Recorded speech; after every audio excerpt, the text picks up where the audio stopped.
Jack, please roll call, please. Fred Brooks, Here. Debbie Davis, Here. Daniel Deal, Billy Estimov, Here. Mark Evans, Here.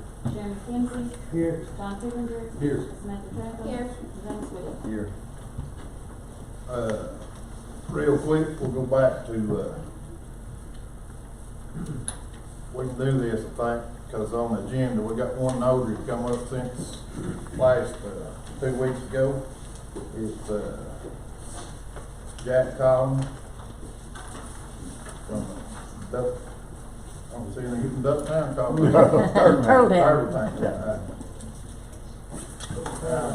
That's the only one we got. And Mr. Chairman, that's just a renewal. I've been notary for 32 years. It's just a renewal. We got just one, Mr. Collins, to have his renewed. Make a motion to approve. Second. Got a motion by James, second by Dewey, any discussion? Roll call. Fred Brooks, Yes. Debbie Davis, Yes. Daniel Deal, Billy Estimov, Yes. Mark Evans, Sharon McKenzie, Yes. John Kipinger, Yes. Samantha Franklin, Yes. and James Whittle. Yes. Next is, comp time, clerk's office. I've passed y'all out, two comp sheets. One is Lacey, I'm both on Lacey, but I wanna read this because if I don't write this down, it won't come out right. First off, I feel that this comp issue has went on long enough. It's the point that now I feel Commissioner Espinox has made this a personal matter. We have had several meetings over this issue, and Dewey has found an issue with something in every meeting. All the issues were corrected that I was asked to correct, and still here we are again.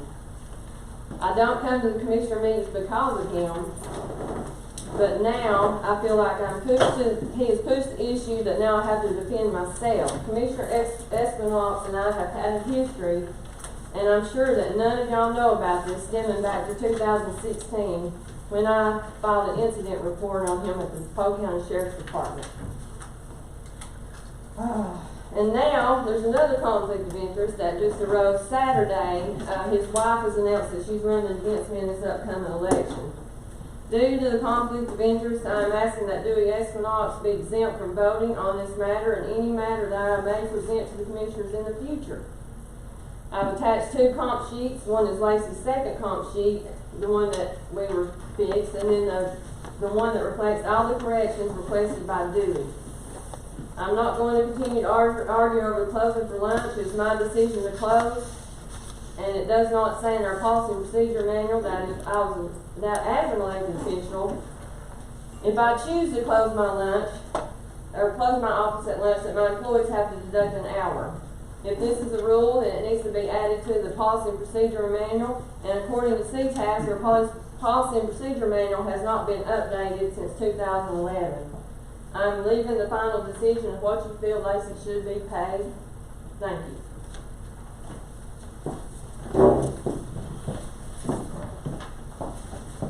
The items that were pointed out in the last one that you gave to me were sent to me by people in the community along with pictures.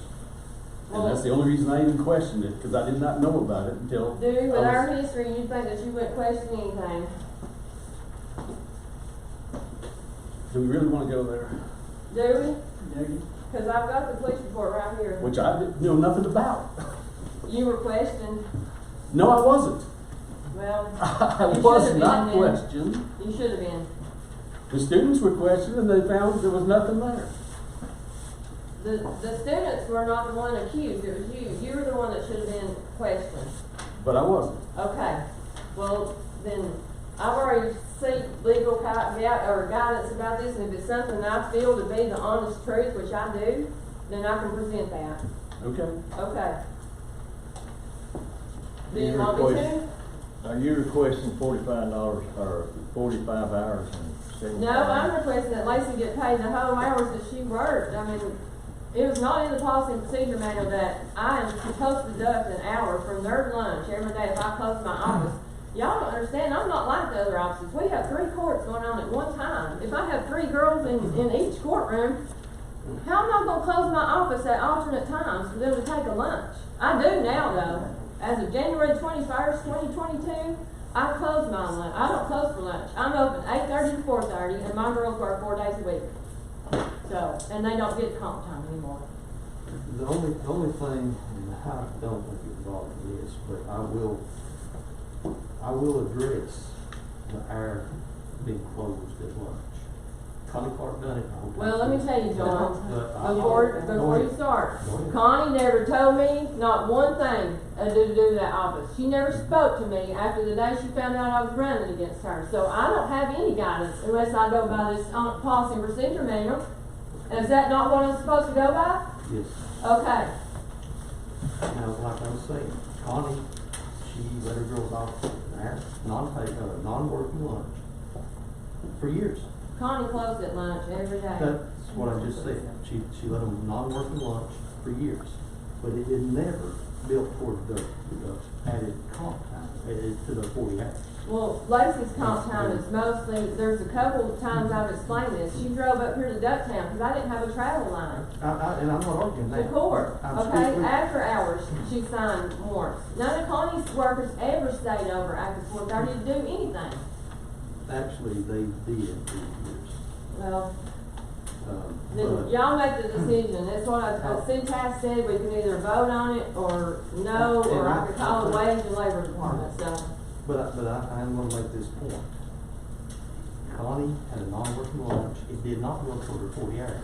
The reason was because Federal Wages and Labor Act says that the employer does not have to pay for quote-unquote non-working lunches, which are non-working complete. I mean, they're non-working.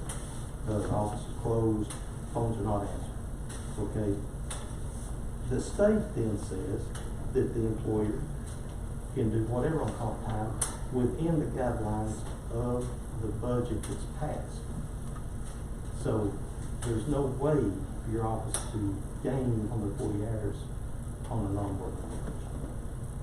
And that's the whole reason Connie never had a major amount of comp time.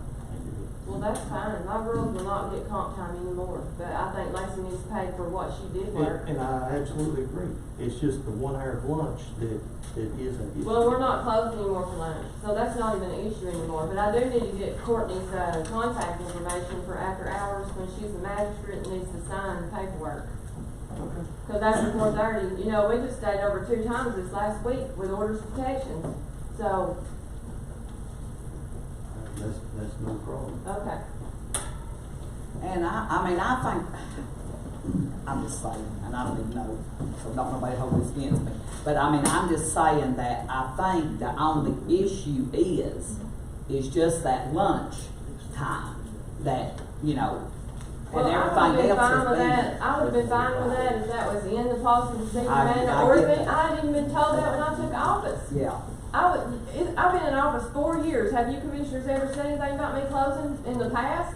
I don't No, know. because I've never brought anything before y'all before. I've never asked the commissioners for anything extra than what my budget goes above and beyond. I don't. Yeah, I've never had an issue with y'all closing, because the reason was. Yeah, I mean, I see exactly your point, Well, they have- what you're saying. I mean, you got 3 Well, areas we going have on here. ex-employees too that Yeah, have quit and right. they've not been deducted their But, lunches. yeah. So are we gonna go back and take those hours from them? I never noticed stuff on that, to be honest with you. That's because comp time has never been in front of y'all before. As long as it's under the 240 hours that's in the policy and procedure manual, it should have never been brought in front of y'all. Now it's made y'all look like they're bad guys. Well, I know one thing, the handbook is going to be brought up. Yes, because CTAS says that as an elected official, it is my responsibility every year to get my employees to sign that I gave them a updated policy and procedure manual. And I have not done that since I took office because it's not updated since 2011. I make a motion that we, pay the 45 hours and 75.75. I'll say. Got a motion to James, second to Mark, any more discussion? What was the motion for? To pay, how many hours, James? 45.75. Any discussion? Have a second from Mark. Roll call. Greg Brooks. Yes. Debbie Davis. Yes. Dewey Estimont. Yes. Mark Evans. Yes. Jeremy Kinsey. Yes. John Kipinger. Yes. Samantha